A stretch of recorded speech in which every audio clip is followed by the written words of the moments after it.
going on, I told you some time ago that we should pray about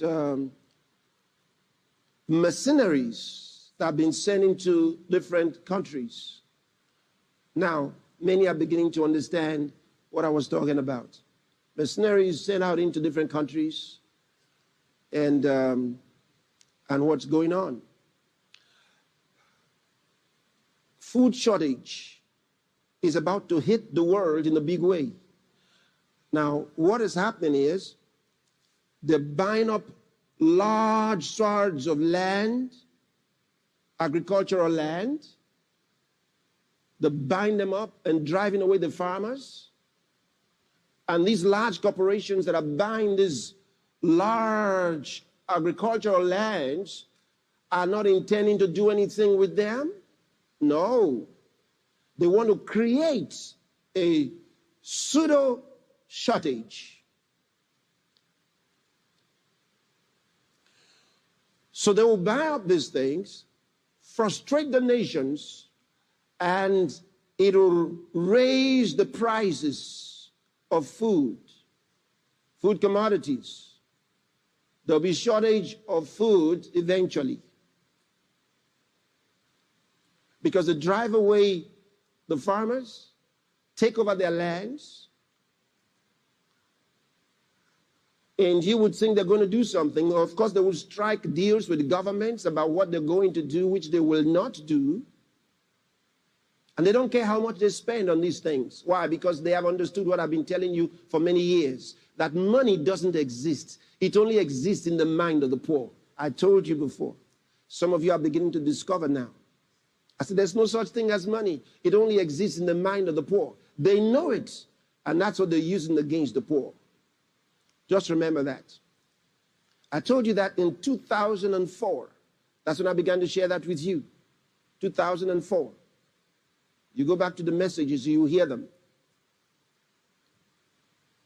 That's a long time ago. All right. So, this is a hostile takeover of nations.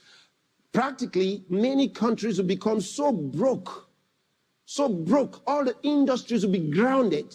Now, that's also the reason for the riots. I told you riots were coming, and this was last year. Riots and protests, okay? What's that for? To make nations and cities ungovernable. Ungovernable. So for any reason whatsoever, these mercenaries will help stir up people in different cities and in different nations, and they'll begin to chant popular statements about or against their government or against something, whatever it is, because they understood what they were doing for many years. For more than 30 years, well over, maybe about the last 40, 50 years, frankly, they began to work on the destruction of education in many countries, especially in African and Asian countries. They began to destroy education. Now, what was that about? To flood their nations with people that could not intelligently communicate, that could not intelligently work, and would be part of the unemployed force. They intended to use those masses of people as a weapon. So all over Africa today, and in many parts of Asia, you have lots of young people unschooled, uneducated. The plan is to use them as a weapon. And that's what's going on.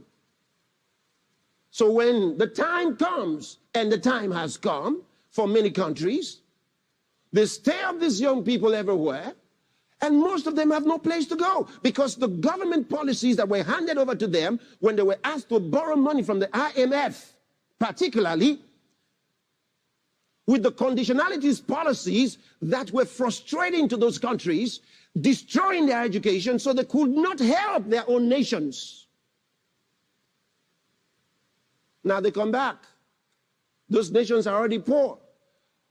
They can't do anything for their citizens now.